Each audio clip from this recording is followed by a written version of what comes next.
और दूसरा मुद्दा है कि आजम के गढ़ में योगी के दंगल की। आजम खान वही आजम खान जो आजकल जेल में है। कभी रामपुर में इनका रौला था, तूती बोलती थी, लेकिन योगी सरकार ने उनकी फाइल ऐसी खोली कि पूर्व मंत्री सलाखों के पीछे हैं। 2019 के लोकसभा चुनाव में आजम खान खुद मैदान में थे। इस बार उनके बिना ही सपा लोकसभा के संग्राम में मुकाबला घनश्याम लोधी और मोहिबुल्ला नदवी के बीच होने जा रहा है। लेकिन दंगल शुरू होने से पहले रामपुर में सपा में अंदरूनी रार दिखी। ऊपर से मुख्य विपक्षी भाजपा की ओर से ताबड़तोड़ प्रहार हो रहे हैं। कल रामपुर में बीजेपी के अध्यक्ष गरजे थे, आज मुख्यमंत्री योगी थे। ऐसे में सपा में सिर फुटअव्वल के बीच कैसे समाजवादी पार्टी यहां पर साइकिल चलाएगी? पहले रिपोर्ट, फिर अपने मेहमानों से चर्चा करेंगे।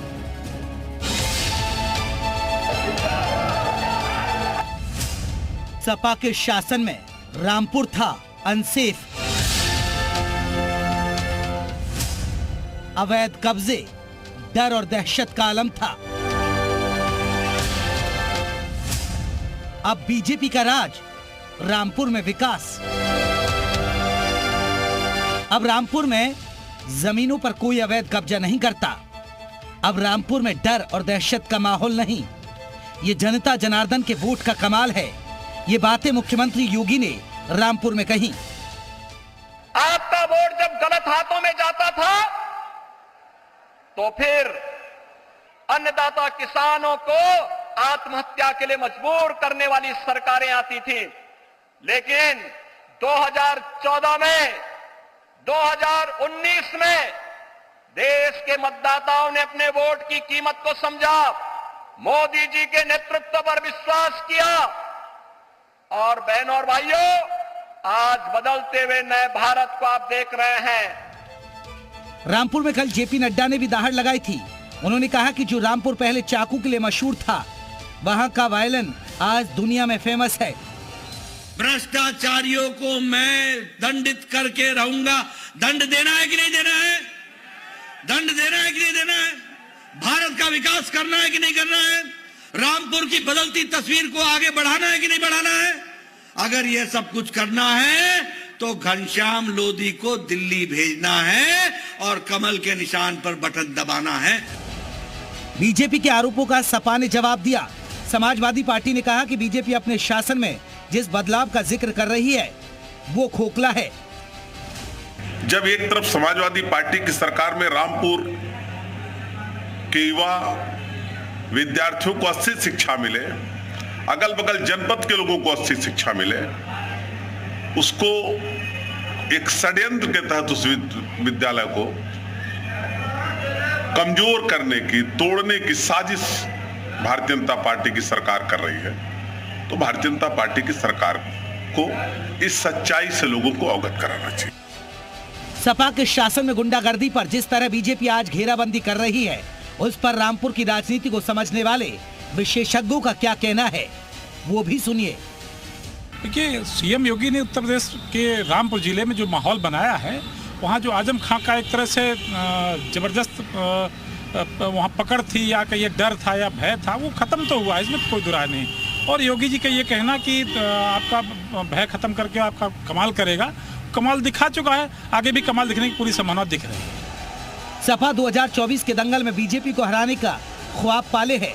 पार्टी ने उस दल से हाथ मिलाया जिसके साथ वो 2017 में साथ आकर कोई कमाल नहीं दिखा सकी। ऐसे में सवाल है कि पार्टी अब क्या कर पाएगी। ऊपर से अंदरूनी कलह है, पार्टी में बेताशा है। ब्यूरो रिपोर्ट, जी मीडिया।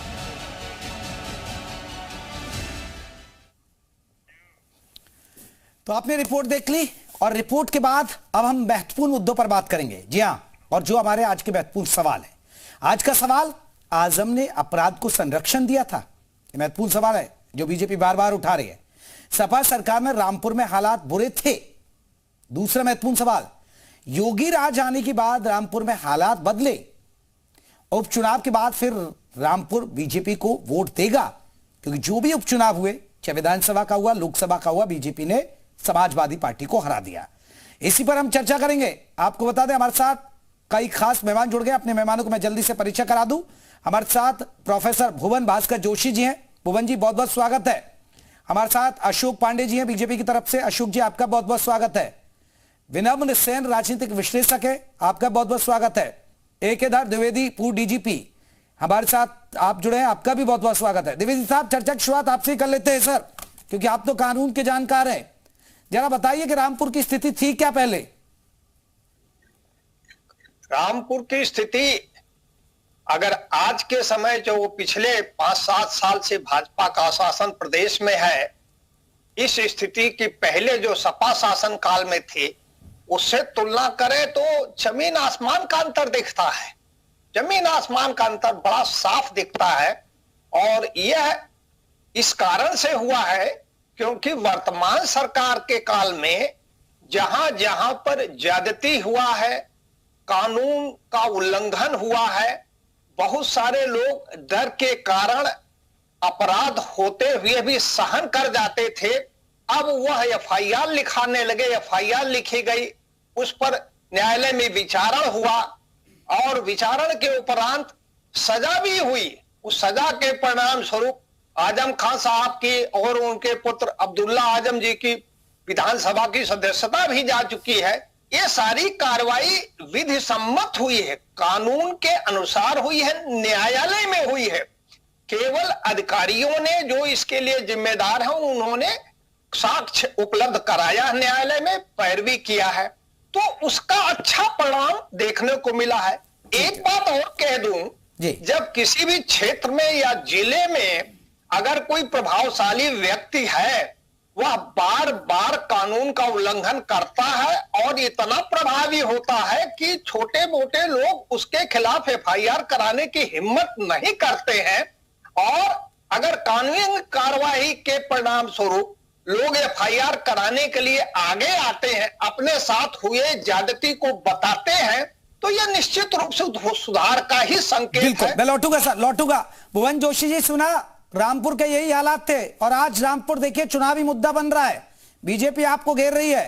पहले गुंडागर्दी थी, जमीनें लूट ली जाती थी और आज स्थिति बदली है और इसी आधार पर वो वोट मांग रहे हैं।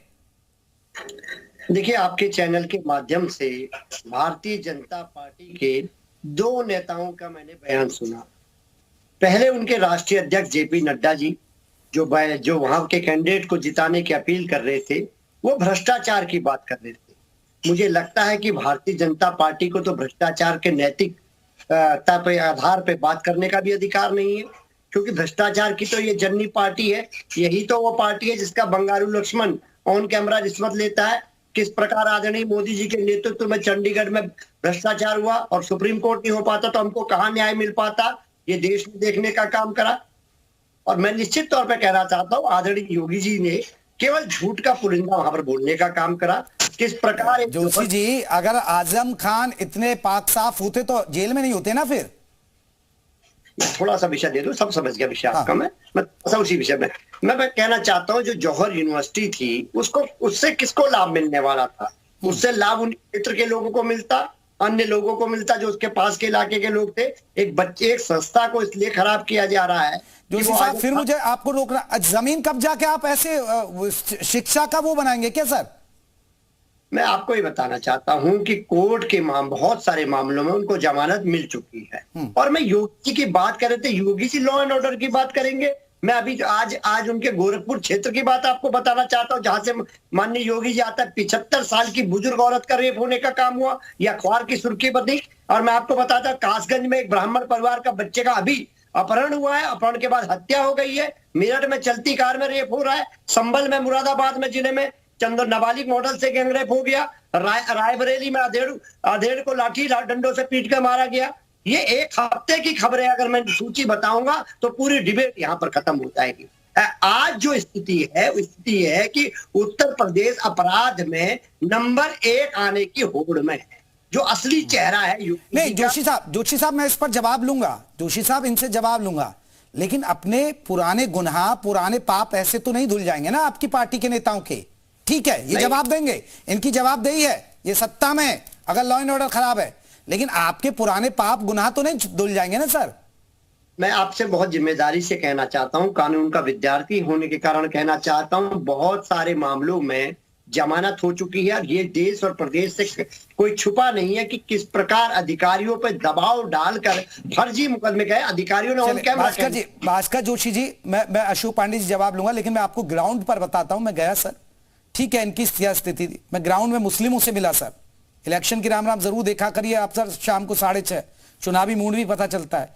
वहां मैंने उससे पूछा कि आप तो बीजेपी को वोट देंगे नहीं, तो उन्होंने सीधे शब्दों में कहा, भाई आप बताइए कि मोदी और योगी ने कौन सी मस्जिद गिरा दी यूपी में?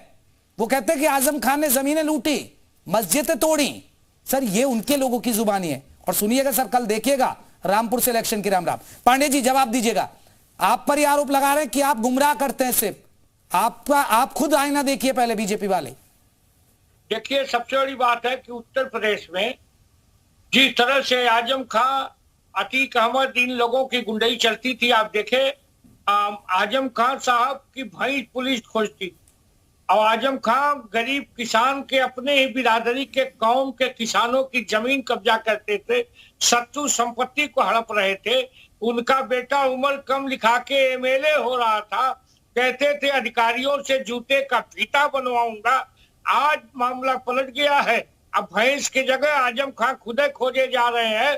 आज उत्तर प्रदेश में संगठित अपराध खत्म है। कौन कहता है कि भाजपा ने फंसाया है? वो अपने कर्मों से फंसे हैं। उन किसानों को इतनी हिम्मत आई कि उन लोगों ने मुकदमा लिखवाया। कह रहे थे कि मुकदमे से बरी होते जा रहे हैं। अरे अतीक अहमद के सामने तो जज छुट्टी लेके भाग जाता था, मुख्तार अंसारी के मामले में जज ट्रांसफर करा लेता था। लेकिन जब से योगी जी आए हैं, निश्चित तौर पे गुंडा राज, संगठित अपराध खत्म हुआ है। ये वही पार्टी है जिस पार्टी में मुलायम सिंह जी इलाहाबाद पे मुख्यमंत्री के रूप में बैठे थे, तो अतीक अहमद अपना कुत्ता लेके चढ़ा था और नेताजी उसके कुत्ते से हाथ मिला रहे हैं। आज हमारे शासन में अपराधी कुत्ते की तरफ भाग रहा है, ये पूरा प्रदेश देख रहा है। ठीक है अशोक पांडे जी, मैं लौटूंगा थोड़ा कुछ बिंदु बता देता हूं। दरअसल ये बीजेपी क्या कह रही है, योगी राज मतलब बीजेपी ये कह रही है कि आप देखिएगा, बीजेपी कहना चाह रही है कि योगी राज मतलब हर वर्ग का विकास। बीजेपी का दावा है मिट्टी में मिल रहा है माफिया।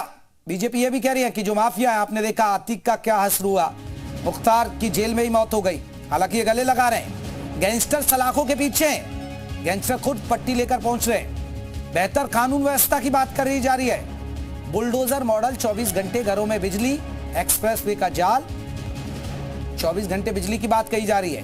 पहले बिजली नहीं आती थी, ये कह रहे हैं। एक्सप्रेसवे का जाल बुन दिया, ये दावा किया जा रहा है। वर्ल्ड क्लास रेलवे स्टेशन हो रहे हैं यूपी के अंदर, इंटरनेशनल एयरपोर्ट्स बन रहे हैं, ये तमाम दावे किए जा रहे हैं। मैं जल्दी से एक रिएक्शन में ले लेता हूं, पहले जोशी जी से, फिर सेन साहब के पास चलूंगा। जोशी जी, इन्होंने तो बता दिया माफियाओं को मिट्टी में मिला रहे हैं, बुलडोजर चल रहा है, इंटरनेशनल एयरपोर्ट्स बनाए जा रहे हैं, रेलवे स्टेशनों की सुधार हो रहा है। ये कह रहे हैं कि बुलडोजर से कहीं ना कहीं माफियाओं को रौंदा जा रहा है, और आप सर गले लगा रहे हैं। देखिए, मैं जो देख पा रहा हूं, मैंने देखा है कि किस प्रकार परीक्षाएं लीक हुई, युवाओं को धरने पर बैठना पड़ा और तब जाके एफआईआर लिखी गई। और मैंने ये भी देखा किस प्रकार कन्नौज का जो बेटा है उसने आत्महत्या करने का काम करा। मैं पूछना चाहता हूं, वो बेटी जो परीक्षा लीक के कारण, 2 शब्द तो माफियाओं पे बोल दीजिए, 2 शब्द तो गुंडों पर बोल दीजिए। मैं आ रहा हूँ, माफिया पे भी आ रहा हूँ। मैं कहीं बचने वाला नहीं हूँ, मैं आपको बताना चाहता हूँ। पार्टी में इनका चिट्ठा खोल दीजिए, मैं तो चाहता हूँ माफिया पे बात हो। सर कहना चाहता हूं, आपके चैनल के माध्यम से आपसे पूछना चाहता हूं कि क्या स्थिति है इनके, जो अधिकतर जो माफिया वो तो इन्हीं की पार्टी में है। मैं पूछना चाहता हूं, जो आप अगर रिकॉर्ड उठवा लीजिए, जो इनके विधायक लोग हैं, इनके जो मंत्री लोग हैं, क्यों कब उन पर कार्रवाई होगी? उत्तर प्रदेश यही तो जानना चाहता है। आप उनके आपराधिक रिकॉर्ड देख लीजिए, यही तो उत्तर प्रदेश जानना चाहता है कि इनके जो विधायक होंगे, मंत्री होंगे, उन पे कार्रवाई नहीं होगी, अन्य लोगों पे कार्रवाई होगी। और उत्तर प्रदेश कस्टोडियल डेथ में आज नंबर 1 बन रहा है, यही तो योगी जी का शासन है। ठीक है, मैं लौटूंगा। सेन साहब, रामपुर का राजनीतिक विश्लेषण मैं आपसे चाहता हूं। सर, रामपुर बहुत महत्वपूर्ण और सीट है, हालांकि उपचुनाव हुए तो बीजेपी जीत गई, लेकिन लग रहा है कि इस बार बीजेपी कमबैक करेगी।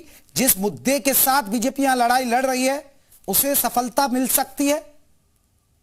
आज की तारीख में अगर आप देखें तो निश्चित तौर पर भारतीय जनता पार्टी रामपुर में समाजवादी पार्टी से बढ़त लिए हुए दिखाई पड़ती है। उसका 2-3 कारण मुझे दिखाई पड़ता है। पहला कारण तो यही है कि आजम खान का रामपुर और आजमगढ़ पूर्वांचल का, ये 2 सीटें ऐसी मानी जाती थी कि उत्तर प्रदेश में सब कुछ कहीं साफ हो जाए, लेकिन यहां से समाजवादी पार्टी कभी परास्त नहीं हो सकती, कभी हार नहीं सकती। इसलिए भारतीय जनता पार्टी हो, समाजवादी कांग्रेस पार्टी हो या बहुजन समाज पार्टी हो, यहां पर बहुत माने एक केवल औपचारिकता के लिए चुनाव लड़ा करती थी। लेकिन पिछले चुनाव में आजमगढ़ और रामपुर दोनों में भारतीय जनता पार्टी ने परचम लहराकर कार्यकर्ताओं में और आम जनता में, जो समाजवादी पार्टी की भी नहीं है और भारतीय जनता पार्टी की भी नहीं है, लेकिन वो समाजवादी पार्टी के वो जो एक अभी जो बात चल रही थी माफिया राज, जो गुंडा राज, उसको हटाने के लिए प्रयास करती थी, लेकिन उसके पास कोई उपाय नहीं था, उसको कोई हराता हुआ लेकिन साहब ये मुस्लिम बाहुल्य सीट है, मुस्लिम वोटर डिसाइडेड फैक्टर है। ठीक है, मुस्लिम थोड़ा बहुत जाएगा बीजेपी के पास, लेकिन आपको नहीं लग रहा है कि बीजेपी की राह इतनी भी आसान नहीं रहने वाली है?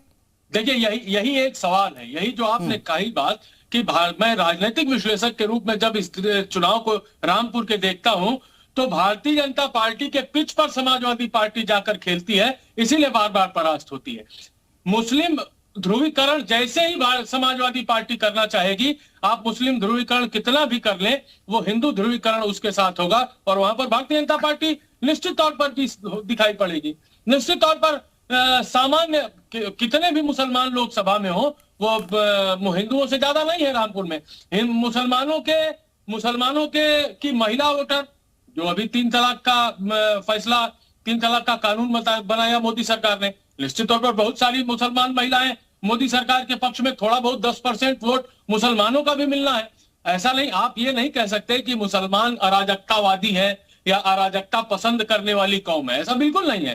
कुछ मुसलमान ऐसे हैं, कुछ ऐसे लोग हैं जो समाजवादी पार्टी के कार्यकर्ता हैं, कुछ ऐसे हैं जिनको थोड़ा राउडी नेचर के लोग पसंद आते हैं, वो लोग समाजवादी पार्टी के साथ जाएंगे। और जो सामान्य मुसलमान है, वो निश्चित तौर पर जो मोदी का भाषण है, जो योगी का भाषण है, विकास को केंद्रित करता हुआ, माफिया राज पर चोट करता हुआ, इसका प्रभाव आपको रामपुर में भारतीय जनता पार्टी को। द्विवेदी जी, एक बहुत महत्वपूर्ण सवाल है सर, क्योंकि चुनाव नजदीक है, लेकिन आप मानते हैं कि यूपी में गुंडागर्दी, माफियाओं का खात्मा, दंगे हो जाना, ये एक बड़ा, ठीक है आरोप प्रत्यारोप लगाएंगे कि भाई आपकी भी पार्टी में माफिया है, आपके राज्य में क्राइम का व्यवस्था बहुत खराब हुई है, लॉ एंड ऑर्डर बहुत खराब हुआ है, लेकिन सच्चाई ये है कि यूपी में जो चीजें हुई, माफियाओं का खात्मा, बुलडोजर चलना, अब दंगे नहीं होना, कर्फ्यू नहीं लगना, ये कहीं ना कहीं वोटरों के मन को छुएगा। निश्चित रूप से मैंने देखा है कि करीब करीब हर चुनाव में जो विपक्ष रहता वो कानून व्यवस्था का मुद्दा उठाता है। विपक्ष कहता है कि कानून व्यवस्था खराब है, और शासक दल जो है, सत्ता दल, वो कहता है कि नहीं अच्छा है, लेकिन निर्णायक जनता है। जनता जानती है, सच्चाई जानती है कि किस पार्टी के शासनकाल में कानून व्यवस्था अच्छा रहा है। मेरी समझ के अनुसार प्रदेश की जनता ये जान रही है, समझ रही कि वर्तमान समय में, योगी जी के समय में, पिछले 5-7 साल में उत्तर प्रदेश की कानून व्यवस्था की स्थिति बहुत अच्छी हुई है। इसकी प्रशंसा उत्तर प्रदेश में ही नहीं हो रही, बल्कि भारत में, पूरे भारत में कहीं होती दिखती है। निश्चित रूप से इसमें कोई संदेह नहीं है, जनता इस बात को समझती है, भले ही विपक्ष कुछ भी कहे। जी चले, मैं लौटूंगा। पांडे जी, एक बड़ा सवाल, रामपुर जीत पाएंगे सर? डंडे के दम पे तो नहीं जीतेंगे, जो अक्सर आरोप लगते हैं आप लोगों पर? देखिए, पहली बात है, डंडे के बल पे समाजवादी पार्टी जीतती रही है। हम तो जनता के बीच में जाके हमने काम किया है। ये बताइए, हमारी जो भी योजनाएं थी, क्या हमने कहीं हिंदू मुसलमान देखा? इन लोगों ने तो मुसलमानों को, किसानों को दिग्भ्रमित करने का काम किया था। पसमांडा मुसलमानों का सम्मेलन करके हम लोगों ने उनकी भी समस्याओं को सुना।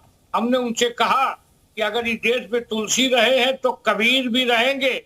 आप सिर्फ मतदाता बन के मत रहिए, अन्नदाता बन के रहिए, इस देश के भाग विधाता बन के रहिए। और मुसलमान भाई समझने लगा है, और निश्चित तौर पे रामपुर की सीट हम जीतेंगे। ठीक है जोशी जी, एक बहुत महत्वपूर्ण सवाल, ये कह रहे हैं कि रामपुर हम जीतेंगे, लेकिन सर जोशी जी, जनता ये नहीं देखेगी कि आप लोग जाकर माफियाओं की कब्र पर फूल चढ़ा रहे हैं, आंसू बहा रहे हैं सर जाके, जनता ये नहीं देखेगी। देखिए पांडे जी ने अभी कहा, पार्टी के कहा कि डंडे पे चुनाव तो समाजवादी पार्टी जीतता है। पांडे जी, आज का जमाना सोशल मीडिया का जमाना है। किस प्रकार आपके शासनकाल में भारतीय जनता पार्टी के आदरणीय पांडे जी को लाइएगा स्क्रीन पर जी। मोदी जी के शासनकाल में किस प्रकार चंडीगढ़ में आपने लोकतंत्र की हत्या करी। अगर सुप्रीम कोर्ट संज्ञान नहीं ले पाता तो हमें न्याय नहीं मिल पाता। मैं आपको बहुत जिम्मेदारी से कहना चाहता हूँ, और मैं आपको जिम्मेदारी से कहना चाहता हूँ, हम रामपुर में और आजमगढ़ में, लिख लीजिएगा और मुझे डिबेट पर जरूर बुलाइएगा, 2 लाख वोट से हम लोग चुनाव को जीतने जा रहे हैं। 2 लाख वोट से इनको चुनाव हराएंगे। ये बहुत जिम्मेदारी पांडे जी लिख लिया, पांडे जी लिख लो, और आप मुझे डिबेट जरूर बुलाएंगे जिस दिन मैं परिणाम। तो कह रहा हूं सर, लिखवा रहा हूं उनसे। 2 लाख वोट हसीन सपने देख रहे हैं। मुंगेरी लाल के सपने के हीरो थे रघुवीर यादव, इस मुंगेरी लाल के हसीन सपने के हीरो अखिलेश यादव हैं। हाशिए पे आ जाएंगे इस बार। अखिलेश जी मोदी से नहीं लड़ रहे हैं, अखिलेश आजम जी से लड़ रहे हैं। अखिलेश आपको जाके जयंत चौधरी से लड़ रहे हैं। उनकी लड़ाई मोदी जी से नहीं रह गई, वो आजम खान से ही लड़ते रह जाएंगे और हम लोग जीत जाएंगे। जी जोशी जी, देखिए मैंने आप इनको बताने का काम करा। डंडे की आज जो भारतीय जनता पार्टी ने भ्रष्टाचार का जो रोल मॉडल प्रस्तुत करा है, जिस प्रकार आप देख पा रहे हैं, इलेक्ट्रॉन बॉन्ड सांसद थे राधे मोहन सिंह की पार्टी के, उनका भाई। चलिए सेन साहब जल्दी से एक आखिरी प्रतिक्रिया। सेन साहब।